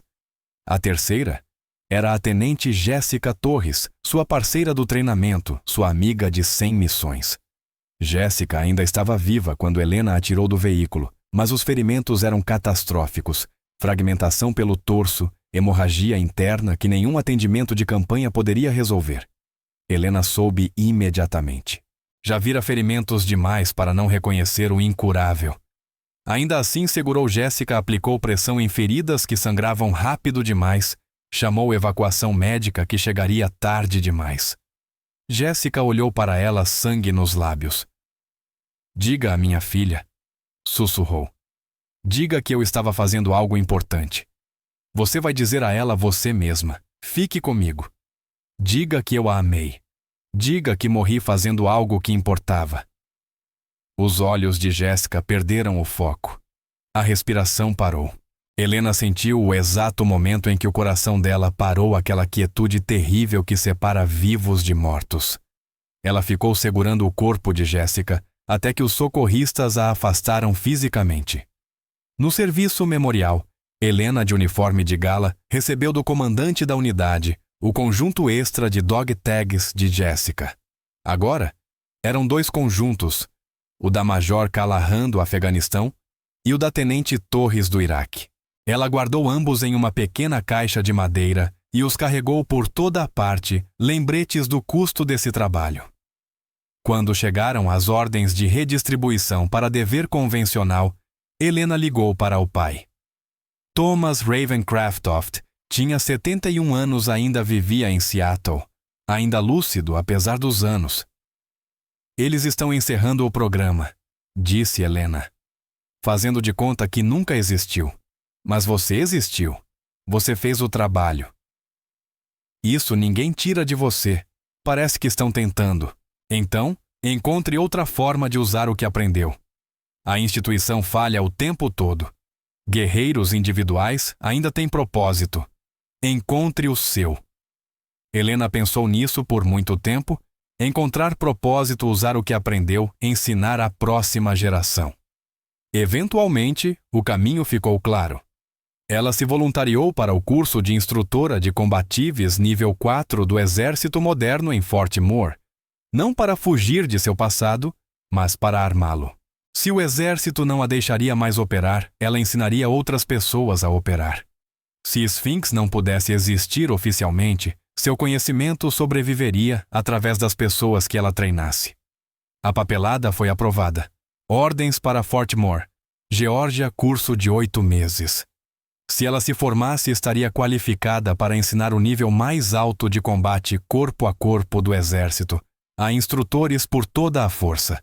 Ela chegou em setembro de 2024 com 28 anos, carregando 2 conjuntos de dog tags e uma tatuagem de dragão, que contava uma história que ninguém acreditaria. O que ela não sabia era que o sargento instrutor, Jake Brennan, estava em Fort Moore havia 6 meses, trabalhando como assistente de instrutor, e já tinha decidido que ela não pertencia ali antes mesmo de conhecê-la. O que ela não sabia era que o comandante sargento-major, Frank Garrison, tinha acabado de chegar à instalação com uma vingança contra programas como o Sphinx e uma disposição para usar soldados como Brennan como armas. O que ela não sabia era que o comandante sargento-major Raymond Thorne Vinha observando seu arquivo com interesse, fazendo perguntas discretas, tentando entender o significado real daqueles marcadores de classificação. As peças estavam sendo posicionadas. Os jogadores moviam-se para seus lugares. E em 72 horas tudo chegaria ao ápice, em um ringue de treinamento, onde 3 homens tentariam provar que ela não pertencia ali, e onde ela lhes ensinaria uma lição sobre subestimar guerreiros que conquistaram seu lugar da forma mais difícil possível. Mas antes disso, houve 3 semanas de observação, avaliação e preparação. O especialista Derek Maddox aproximou-se dela após o 2º dia de treinamento. Tinha 24 anos, infantaria 2 implantações e movia-se com a cautela de quem já vira combate. Ele esperou até estarem sozinhos perto do galpão de equipamentos. Senhora, disse ele baixinho. Meu tio serviu no Force Recon na Guerra do Golfo. Ele me contou histórias sobre programas experimentais. Mulheres treinadas para operações especializadas. Disse que elas tinham uma marca, uma tatuagem de dragão. Helena o observou com cuidado, avaliando se aquilo era ameaça ou oportunidade. Por que está me dizendo isso? Porque Brennan e a equipe dele estão planejando algo. Ouvi eles falando. Acham que você não pertence aqui. Acham que você é prova de padrões reduzidos. Eles vão tentar provar isso em público. E você está me avisando porque Maddox encontrou o olhar dela. Porque meu tio disse que esses programas eram necessários. Disse que mulheres podiam ir a lugares que homens não podiam fazer coisas que eles não conseguiam. Disse que o exército era melhor por tê-las mesmo que as pessoas não quisessem admitir. Se a senhora é uma delas, merece melhor do que o que Brennan está planejando. Helena ficou em silêncio por um momento. Depois levantou a manga direita devagar, mostrando o pequeno dragão. Maddox assentiu lentamente com algo parecido com reverência no rosto. Eu sabia. Meu tio estava certo. Esta conversa não sai daqui. Entendido, senhora. Mas tenha cuidado. Brennan tem aliados. O CSM Garrison acabou de chegar e está incentivando tudo isso. Eles estão armando para a senhora. Deixe que armem. Senhora. Às vezes a única maneira de ensinar uma lição é deixar as pessoas aprendê-la do jeito difícil. Entendo, senhora. Mas cuidado. Brennan não joga limpo. Eu agradeço o aviso especialista. Mas posso lidar com Brennan. O que Helena não disse é que já havia identificado Brennan como ameaça no primeiro dia. Observou seus movimentos, notou a antiga lesão no ombro que o fazia favorecer. O lado direito catalogou técnicas e padrões. Fez o mesmo com Dalton e Westbrook. Executou cenários mentalmente, planejou respostas, preparou-se para o confronto porque foi isso que o Sphinx a ensinou. Foi isso que seu pai ensinou. Foi isso que 4 veteranos da Guerra do Golfo martelaram nela quando ainda era adolescente em uma garagem em Seattle. Esteja pronta. Esteja preparada. Quando o momento chegar, execute sem hesitação. O CSM Thorne observou Helena ensinar uma aula no dia 10 e viu algo que confirmou suas suspeitas, o modo como ela se movia, como explicava técnicas, a precisão das demonstrações. Aquilo não era alguém treinado apenas por instrutores do exército. Era alguém treinado por pessoas que usaram aquelas habilidades em combate real, onde erros significam morte. Após a aula, ele fez uma ligação para um velho amigo, um coronel aposentado das forças especiais com quem servira no Iraque. Tenho uma capitã no meu curso de instrutores, disse Thorne. Registro de serviço mostra 14 meses de treinamento classificado, marcadores de classificação que nunca vi antes. Ela se move como o pessoal de vocês. Ensina como o pessoal de vocês. Com o que estou lidando. O coronel ficou em silêncio um longo momento. Ray, não posso falar sobre programas específicos, mas se você tem uma soldado com esse tipo de histórico, meu conselho é simples, confie nela. Proteja-a se puder. E pelo amor de Deus não a subestime. Era o que eu achava. Obrigado. Thorne desligou e tomou uma decisão. O que quer que Brennan estivesse planejando, o que quer que Garrison estivesse fomentando ele, deixaria avançar até certo ponto. Mas ele controlaria o ambiente. Seria o oficial de segurança. Garantiria que aquilo não fosse longe demais. E se Helena era quem ele achava que era ela, se sairia perfeitamente bem. No dia 12, Brennan apresentou sua denúncia formal. Alegou que Helena ensinava técnicas não autorizadas, criava riscos de segurança, era distração e responsabilidade. A denúncia parecia profissional detalhada e totalmente calculada para forçar uma resposta. Thorne investigou, revisou as técnicas que Helena ensinava, comparou com os padrões doutrinários. Tudo estava dentro dos parâmetros. Algumas técnicas eram mais avançadas que o currículo padrão, mas nada era não autorizado. Ela estava fazendo outros instrutores parecerem menos capazes em comparação, e essa era a verdadeira reclamação. Thorne disse a Brennan que a queixa era infundada. O rosto de Brennan ficou vermelho. 2 dias depois, a proposta surgiu pelos canais oficiais, uma demonstração de 3 contra 1. Uma evolução de treinamento focada em táticas defensivas sob desvantagem numérica.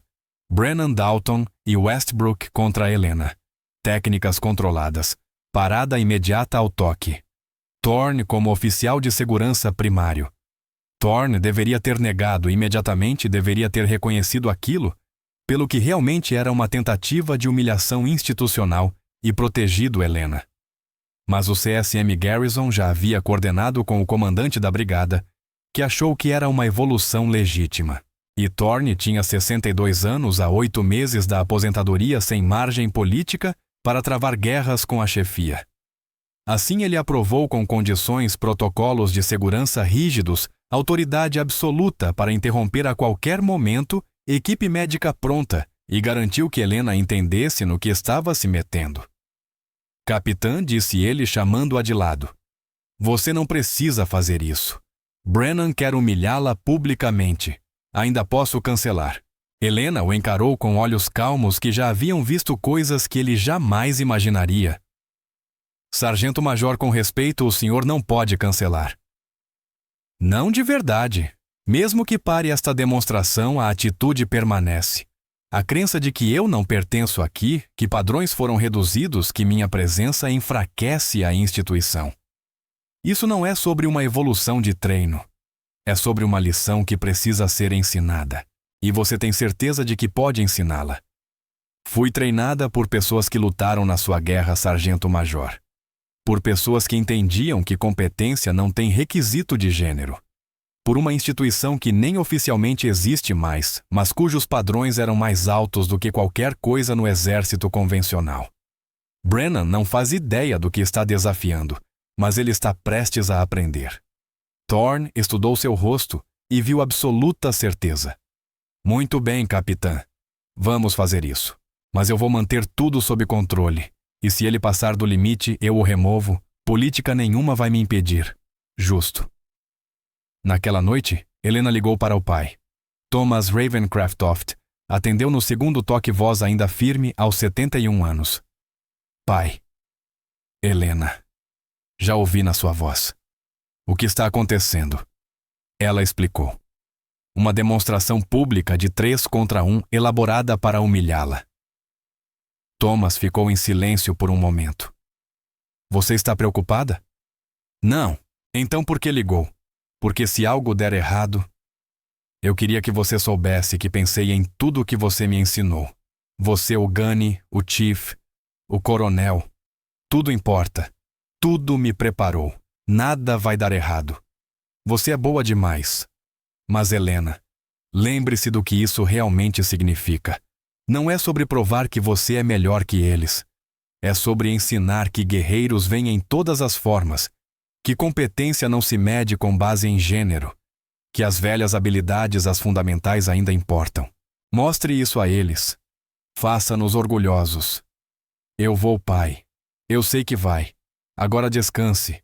Amanhã você ensina uma lição que esses garotos vão lembrar pelo resto da vida. Helena desligou e sentou-se na cama, porta aberta, para pegar a brisa da noite. Limpou suas botas com o cuidado metódico que o pai lhe ensinara 30 anos atrás. Segurou os 2 conjuntos de dog tags, os de Callahan e de Torres, e pensou nas mulheres que acreditaram nela, que a treinaram, que morreram, acreditando que esse trabalho importava. Pensou nas outras 11 graduadas do Sphinx espalhadas pelo exército, carregando a mesma marca, as mesmas habilidades, o mesmo fardo, serem boas demais para serem acreditadas, mas secretas demais para serem reconhecidas. Ela tocou a tatuagem do dragão no pulso, o lembrete permanente do que sobreviveu, do que aprendeu, do que se tornou. Amanhã 3 homens tentariam provar que ela não pertencia ali. Amanhã, ela provaria que estavam errados de um jeito que eles jamais esqueceriam. Amanhã o dragão mostraria os dentes e todos entenderiam que subestimar guerreiros pela aparência era a maneira mais rápida de aprender uma lição muito dolorosa. Helena deitou no beliche e fechou os olhos. Sua respiração era controlada, profunda e estável, exatamente como foi treinada no série. Ela não estava com raiva. Raiva era ineficiente desperdício de recursos cognitivos. Ela estava simplesmente pronta. Pronta para honrar seu treinamento. Pronta para ensinar sua lição. Pronta para provar que a marca do dragão significava algo mesmo que o programa tivesse sido apagado dos registros oficiais. A Irmandade permanecia. As habilidades permaneciam. O legado permanecia. E amanhã, todos em Fort Moore entenderiam por quê. A formação se reuniu às 14h, a hora mais quente da tarde na Geórgia. A notícia se espalhou pela companhia como fogo em capim seco. Soldados sem motivo oficial para estar ali encontraram desculpas para passar pelo local de treinamento, encostar-se na cerca, posicionar-se onde pudessem assistir. Quando os participantes chegaram, mais de 60 pessoas já estavam reunidas, sentadas nas arquibancadas desgastadas ou em pequenos grupos perto do perímetro de dormentes de madeira. O Command Sergeant Major Raymond Thorne estava na borda do ringue, apito no pescoço, expressão neutra. Ele fazia aquele trabalho havia 40 anos, já tinha visto todo tipo de soldado e toda espécie de situação. Aquela, porém, o deixava profundamente desconfortável. Ainda assim, havia tomado sua decisão, permitiria que o evento acontecesse sob controle rigoroso e estaria pronto para intervir no exato instante em que algo saísse do limite. O que Thorne não sabia era que a 200 metros dali, em seu escritório com vista para o complexo de treinamento, o brigadeiro-general Marcus Ashford observava tudo com binóculos. Ashford tinha 65 anos, era uma lenda das forças especiais, com desdobramentos de combate em 3 décadas. Ele vinha acompanhando a situação havia 3 semanas, desde que um velho amigo no Pentágono o avisara que uma das graduadas do Sphinx estava em Fort Moore e enfrentando resistência institucional. Ashford lutara para manter a Operação Sphinx ativa durante a batalha política que acabou por encerrá-la. Perdera aquela luta, mas garantira que as 12 graduadas fossem protegidas ao retornarem às unidades convencionais. Agora, uma delas estava sendo armada para a humilhação pública, e ele queria observar como ela lidaria com isso antes de decidir se interviria. O sargento Brennan entrou primeiro no ringue, flanqueado por Dalton e Westbrook. Haviam combinado a aparência os 3 com camisetas de PT idênticas, expressões idênticas, de determinação tensa. Brennan estalou o pescoço, balançou os braços, olhou para a plateia como um gladiador entrando na arena. Sua confiança era absoluta. Tinha una adult 88 100 quilos, qualificação de Ranger e anos de combatíveis. Estava enfrentando uma mulher 20 centímetros mais baixa e 40 quilos mais leve. Para ele, o resultado estava decidido. A demonstração servia apenas para tornar a lição pública. Dalton pulava nas pontas dos pés, alimentando-se da energia agressiva de Brennan. Westbrook tentava parecer confiante, mas seus olhos traíam nervosismo, olhando para os espectadores, para Thorne, para os médicos de prontidão. Aos 22 anos, ele começava a perceber que havia sido arrastado para algo muito maior do que imaginara.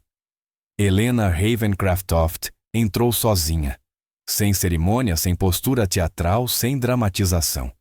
Apenas cruzou o limite do ringue e caminhou até o centro adotando uma postura neutra, pés na largura dos ombros, mãos soltas, peso equilibrado.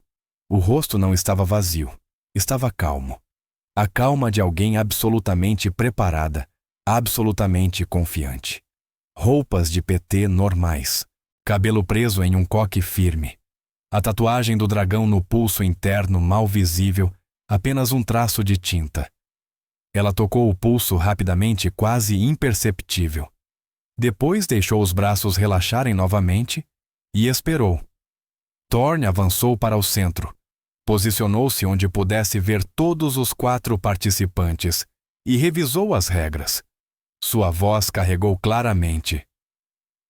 Esta é uma evolução de treinamento controlada. Todas as técnicas devem manter a segurança dos participantes. TAP submissão verbal. Ou meu apito significam parada imediata. Qualquer soldado que não cumprir será removido do curso e enfrentará ação disciplinar. Equipe médica está de prontidão. Eu tenho autoridade para interromper a qualquer momento. Todos entenderam. Os olhos dele repousaram mais tempo em Brennan. Brennan assentiu o maxilar tenso, quase vibrando de antecipação. Thorne olhou para Helena. Ela fez um único aceno preciso. O apito soou. Brennan avançou rápido, tentando usar seu tamanho para esmagar Helena. Nos primeiros segundos, disparou para um double leg takedown, cabeça baixa, peso inteiro, inclinando-se para a frente, braços, buscando envolver as pernas dela. Helena girou 45°10 para a direita. Movimento mínimo. Preciso. O suficiente. O impulso de Brennan o lançou para a frente para o vazio, onde ela estivera um instante antes. Antes que ele recuperasse o equilíbrio, antes que entendesse o erro, Helena já estava em movimento. Controlou as costas dele, enfiou um braço por baixo da axila, segurou o cinto com a outra mão e usou a própria pressão dele para derrubá-lo no chão com uma técnica que parecia simples. Simples demais, como se qualquer um pudesse executá-la. Os espectadores que conheciam combatíveis entenderam imediatamente não era sorte. Era timing refinado por milhares de repetições. Era leitura de intenção antes que ela se formasse. Era transformar a agressividade do oponente na arma que o derrubava. Helena soltou Brennan imediatamente, não por gentileza, mas por tática. Ela rolou para longe e voltou a ficar de pé no instante em que Dalton avançou pelo seu lado esquerdo. Ele lançou um soco amplo telegráfico os ombros, revelando sua intenção antes do golpe sair, cometendo seu peso cedo demais. Helena entrou na distância dele, diminuindo seu próprio perfil, e executou um osotogari varredura externa maior, com a perna direita colhendo a perna esquerda dele, enquanto suas mãos controlavam o tronco. Dalton bateu no chão com força suficiente para perder o ar, o impacto ecoando pela área de treino.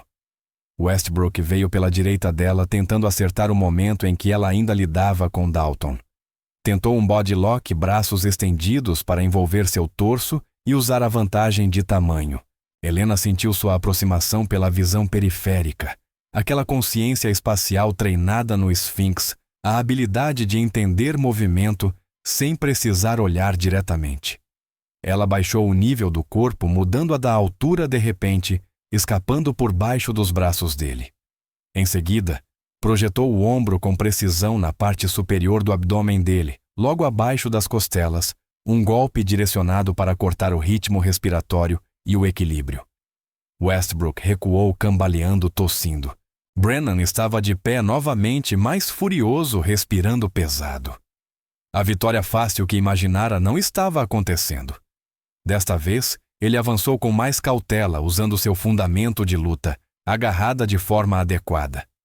Ele estabeleceu um collar tie, uma mão atrás do pescoço dela, a outra controlando seu braço, e começou a empurrar usando peso e força. Por 3 segundos, pareceu que funcionaria. O corpo dela recuava sob a massa dele, exatamente como ele imaginava controlar o combate. Então Helena girou a cabeça abruptamente, um movimento mínimo mas suficiente para quebrar a estrutura da pegada dele. Ela sentiu o deslocamento, aproveitou imediatamente a pressão para frente, o princípio fundamental que seu pai lhe ensinara milhares de vezes, e executou um lateral drop. Brennan caiu no chão enquanto ela mantinha a posição superior, aterrissando com o peso perfeitamente distribuído, joelhos prendendo o peito dele. Suas mãos controlavam o braço direito dele em uma kimura, aquela chave no ombro, capaz de deslocar a articulação com pouca força adicional. Ela não aplicou a pressão. Apenas segurou a posição controle absoluto, demonstrando a todos que poderia finalizá-lo se quisesse, mas estava escolhendo não fazer. A mensagem era clara: eu posso terminar isso. Estou contendo-me. Brennan deveria ter dado o tap. O orgulho e a raiva impediram. Ele tentou explodir para fora usando força bruta, levantando o quadril violentamente para jogá-la longe. Era exatamente a pior resposta contra alguém com o nível técnico de Helena. Ela acompanhou o movimento como quem surfa uma onda fluida sem resistência e transicionou para as costas dele. Suas pernas fizeram os hooks controlando o quadril dele. Seus braços se encaixaram em posição de rear naked choke, antebraço cruzado na garganta, a outra mão segurando o próprio bíceps para travar a estrutura.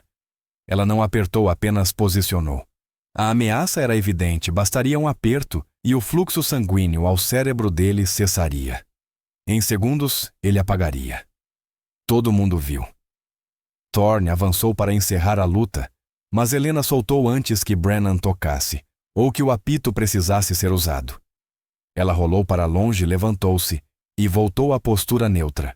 Brennan ficou de 4 no chão, respirando como se tivesse corrido uma maratona pela primeira vez, com dúvida nos olhos.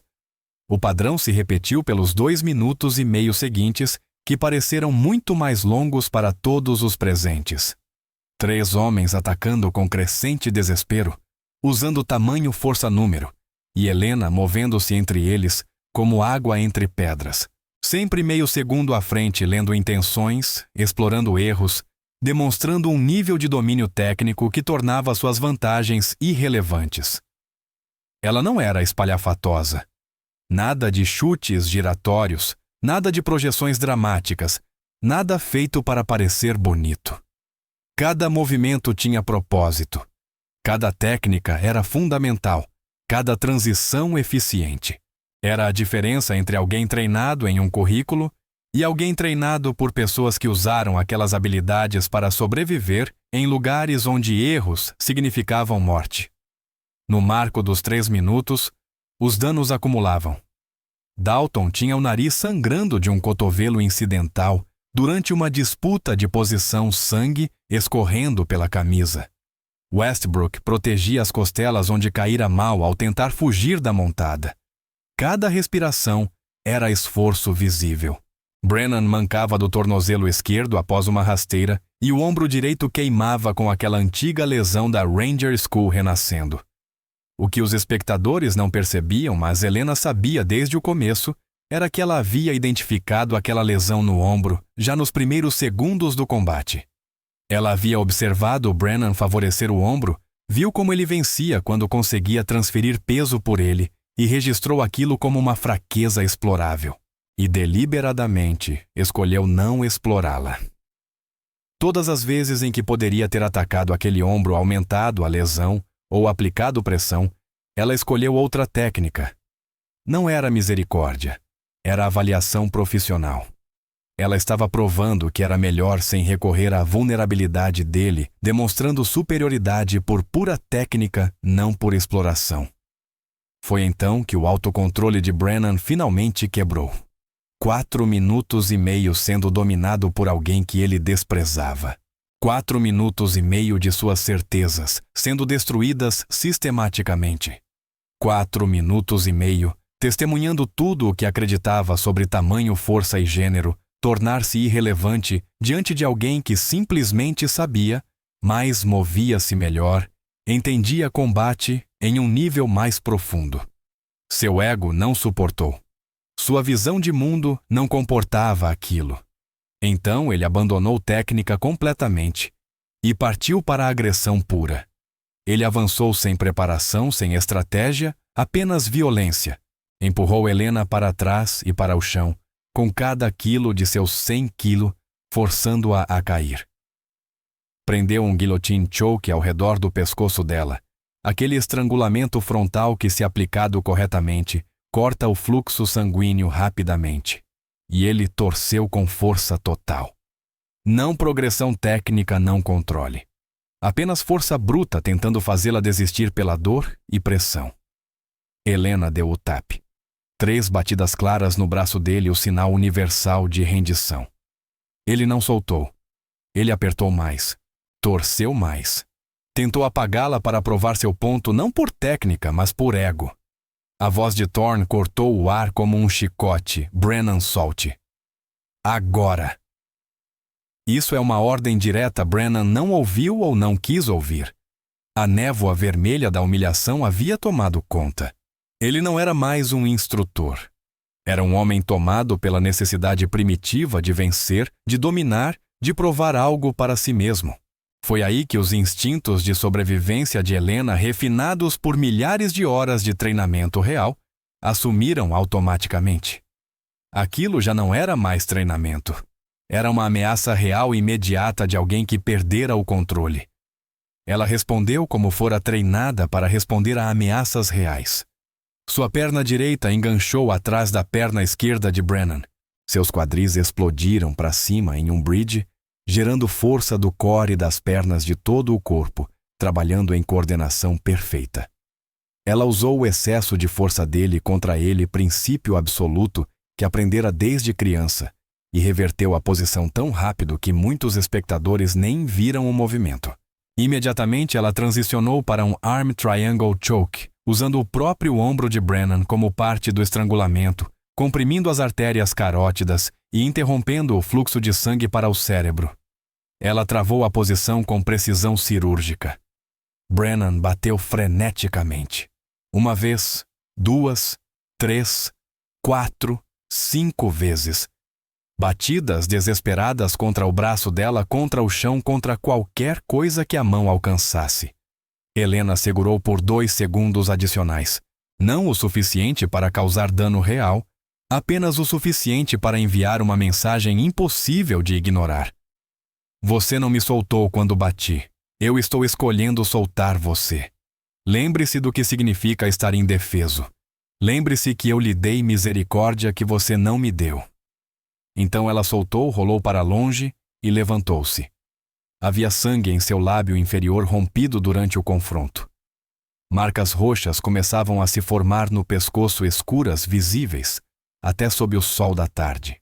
Seu rosto não mostrava emoção alguma, nem raiva, nem satisfação, nem triunfo. Apenas calma profissional, a expressão de alguém que executou um trabalho e o executou corretamente. Brennan ficou de joelhos, tossindo violentamente, mão no pescoço, tentando respirar.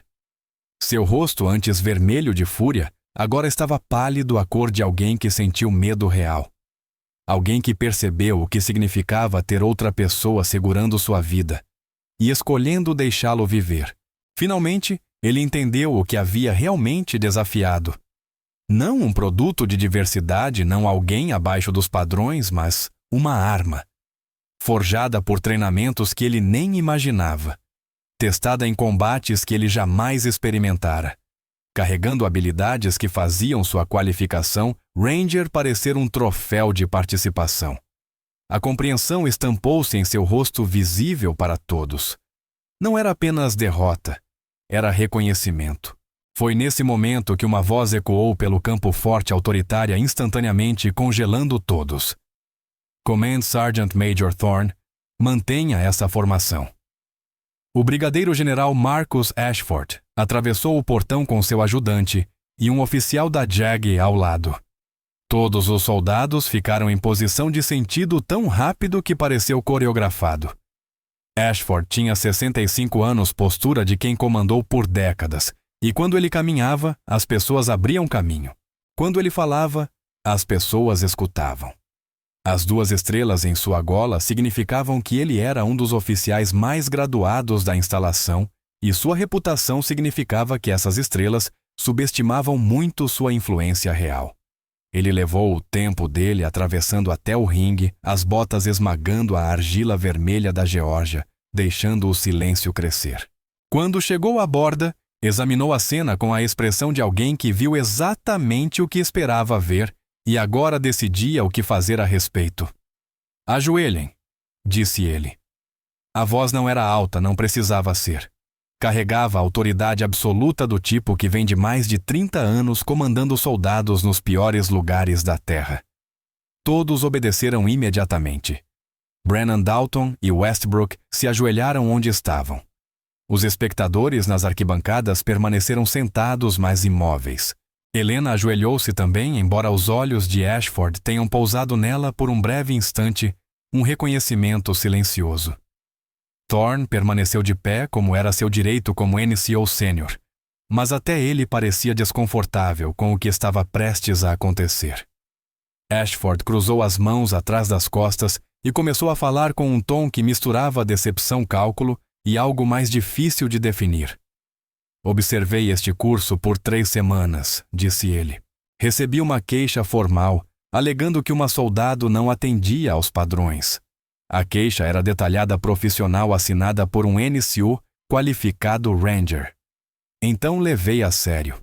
Ele revisou registros de treinamento, observou múltiplas sessões, consultou especialistas que treinaram pessoal para missões que ele ainda não podia discutir naquele ambiente. Ele fez uma pausa, deixando essa informação assentar como poeira depois de uma explosão. O treinamento de hoje foi particularmente instrutivo. Vi 3 soldados tentando dominar uma única oponente usando superioridade numérica, vantagem de tamanho e táticas coordenadas. Seus olhos moveram-se para Brennan, depois para Dalton, depois para Westbrook. Eu os vi falhar de forma abrangente. E depois, vi um desses soldados perder o controle e ignorar regras de segurança, e tentar ferir sua parceira de treino após ela ter dado tap de submissão. As palavras caíram como marteladas. Brennan empalideceu. Ashford virou-se para toda a formação, sua voz alcançando cada canto do local. "Quantos de vocês sabem o que foi a Operação Sphinx Silêncio?" Olhares confusos. Soldados olhando uns para os outros, tentando entender se aquilo era um teste, uma pegadinha ou uma pergunta real. Finalmente, alguns acenos negativos.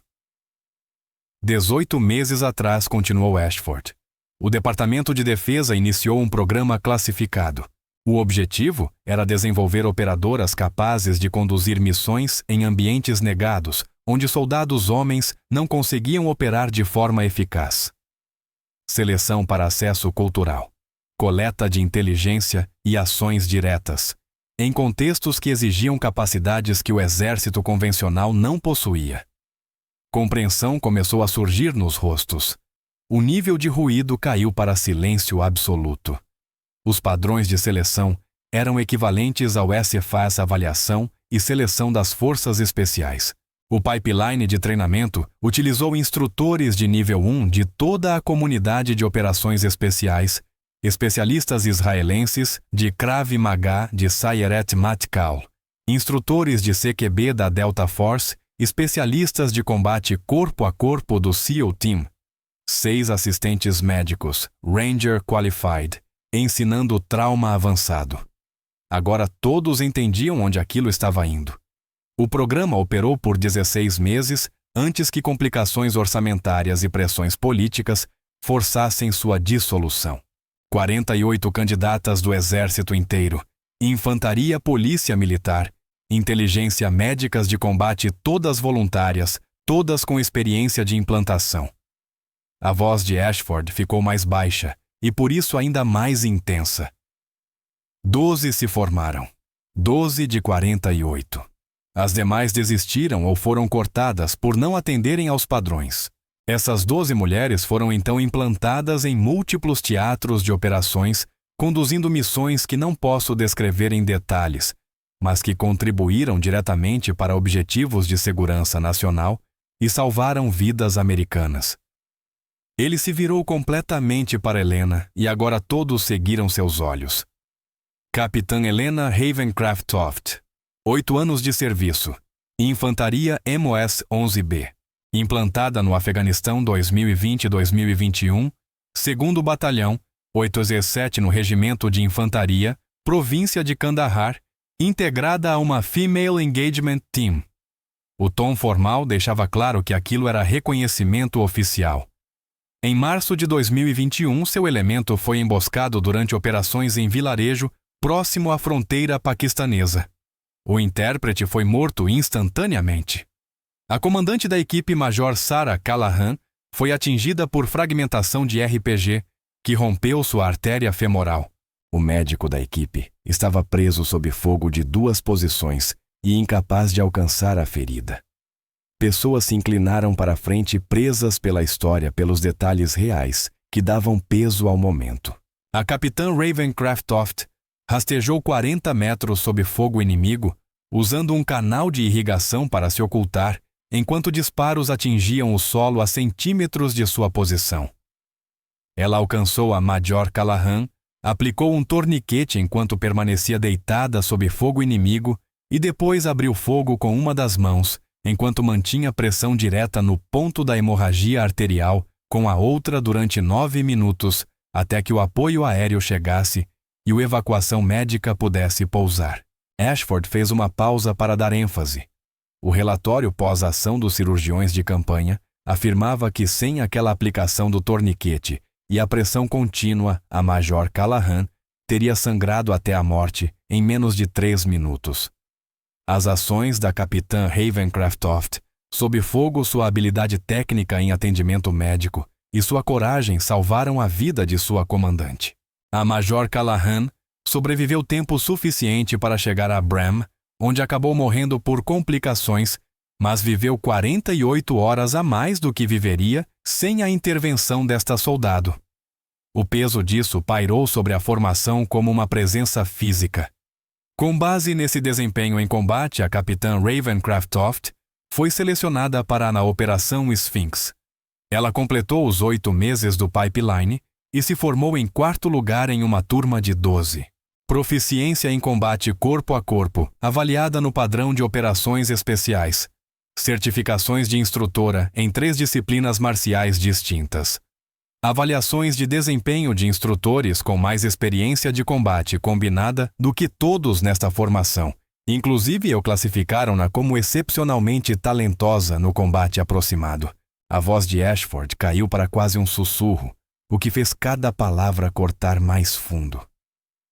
Então me diga, Sargento Brennan.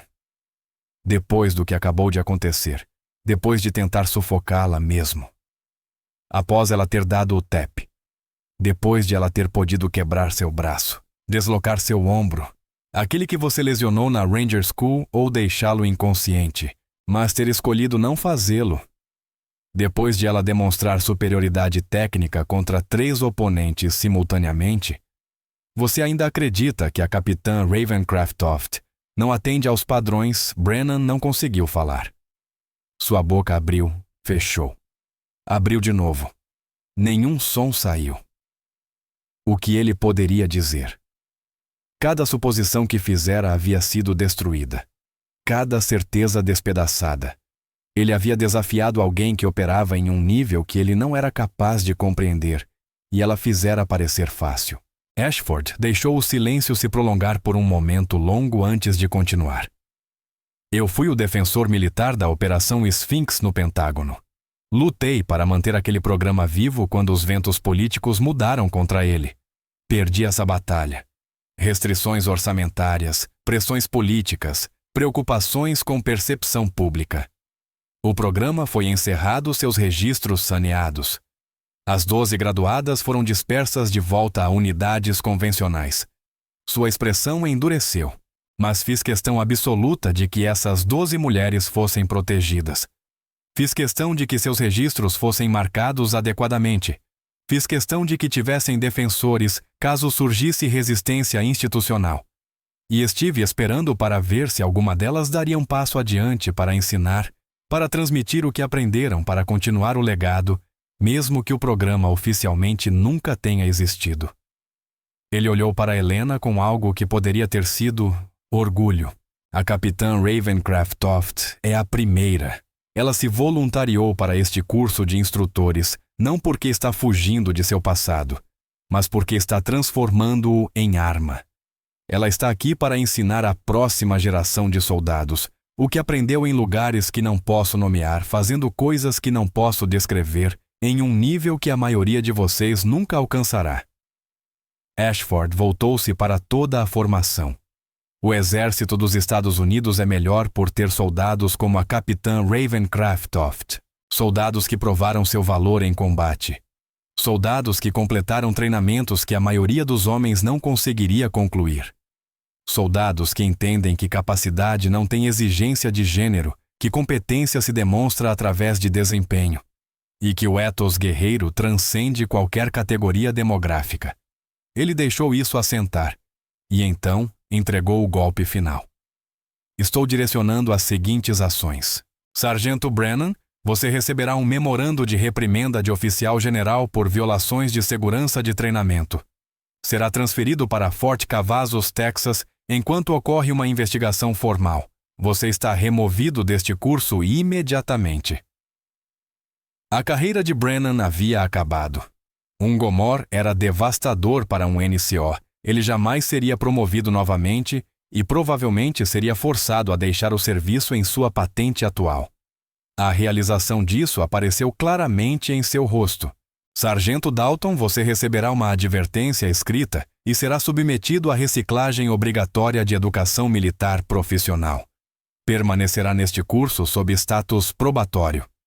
Dalton apenas assentiu mudo, entendendo que recebera uma segunda chance que não merecia. Soldado Westbrook, você está removido deste curso e retornará à sua unidade básica. Considerando sua idade e a influência de pessoal sênior nesta situação, você não enfrentará ação disciplinar adicional. Aprenda com isso. O alívio de Westbrook era visível misturado com vergonha. O sargento-mor de comando Frank Garrison irá se aposentar imediatamente. A natureza de seu envolvimento nesta situação foi documentada. Esse foi o golpe que ninguém esperava. Garrison, o NCO Sênior, que vinha manipulando tudo nos bastidores, estava sendo forçado a sair. A influência de Ashford havia alcançado tão alto tão rápido, produzindo consequências tão severas. Por fim, Ashford olhou para Helena. Capitã Ravencroft, a senhora continuará neste curso. Com base em seu desempenho até agora, espero que se forme no topo da sua turma. O Exército dos Estados Unidos precisa de instrutoras do seu calibre. Prossiga. Helena levantou-se e ficou em posição de sentido. Sim, senhor. Ashford assentiu uma vez e então se dirigiu à formação pela última vez. Todos aqui testemunharam algo importante hoje. Vocês viram o que acontece quando suposição encontra realidade. Quando preconceito encontra desempenho. Quando alguém subestimado demonstra exatamente por que essa subestimação foi um erro. Lembrem disso. Aprendam com isso. E entendam que o exército está mudando. Precisa mudar. Vai mudar independentemente do conforto individual de qualquer um com essa mudança. Dispensados. A formação se dispersou. Soldados se afastaram em grupos falando baixo, processando o que haviam testemunhado. Os espectadores nas arquibancadas saíram devagar, muitos olhando para Helena com expressões que variavam de respeito à admiração, à confusão. 5 dias depois, as ações oficiais chegaram exatamente como Ashford prometera. Brennan recebeu seu Gomor e ordens para Fort Cavazos. A aposentadoria de Garrison foi processada com velocidade incomum. Dalton e Westbrook receberam suas advertências e continuaram em suas designações, ambos visivelmente mais quietos, notavelmente mais profissionais. Helena continuou no curso de instrutora. Ela treinou, ensinou, demonstrou, ajudou outros alunos a melhorar. Ninguém mais fazia comentários sobre diversidade. Ninguém questionava se ela pertencia ali. A tatuagem do dragão em seu pulso tornou-se algo que as pessoas notavam e se perguntavam, mas sem perguntar diretamente. O sargento Morthorne a encontrou 2 dias após o incidente parado perto da área de treinamento, observando uma nova turma realizar progressões básicas de luta agarrada. Ele se aproximou com cuidado, mãos visíveis. Linguagem corporal aberta. Capitã, disse ele. Eu deveria ter interrompido antes. Deveria ter protegido você melhor. Deveria ter reconhecido o que Garrison estava construindo e encerrado antes que chegasse àquele ponto.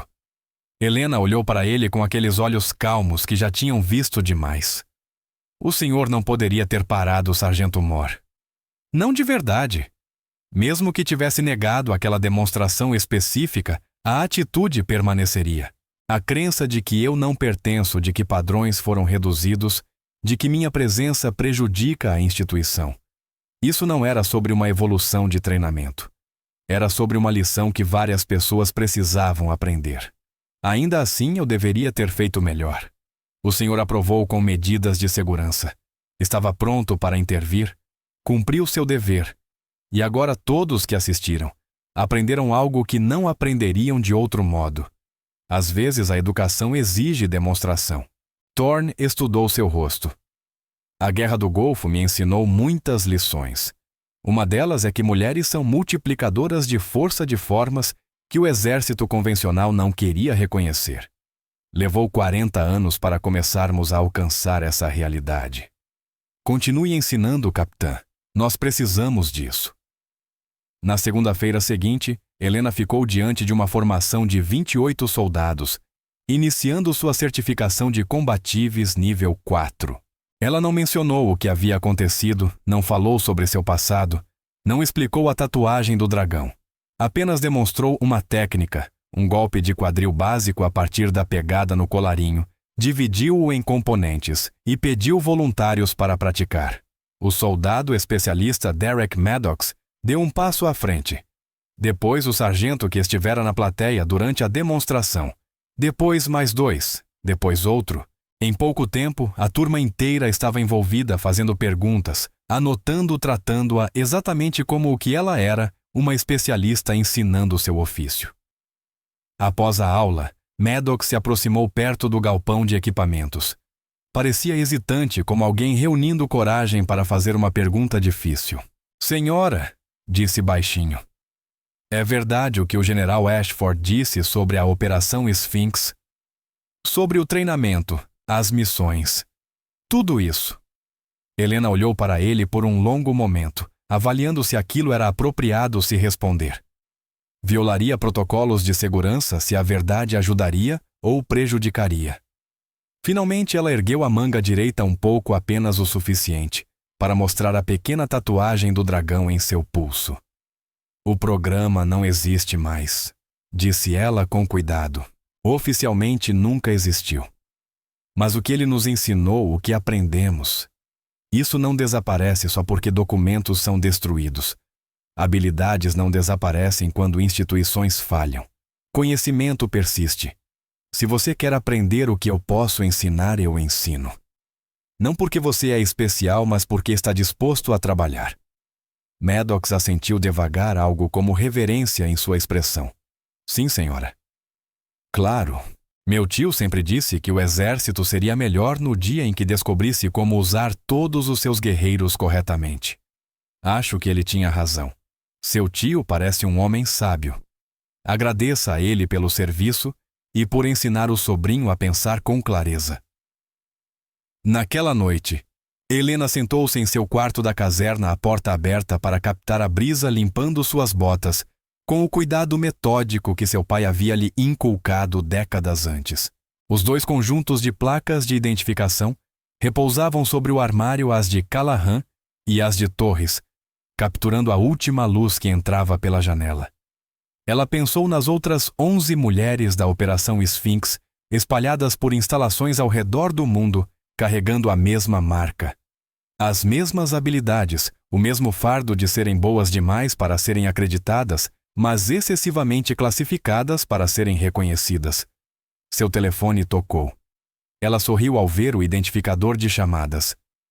Pai, Helena, como foi? Ela contou tudo. A luta, a intervenção. O discurso de Ashford, as consequências. Thomas Ravencraftoft ouviu sem interromper, como sempre fazia, dando-lhe espaço para processar enquanto falava. Quando ela terminou, ele ficou em silêncio por um momento. Sua mãe estaria orgulhosa, disse finalmente. Que Deus a tenha. Ela teria adorado ver isso. Eu também estou. Todos nós estamos.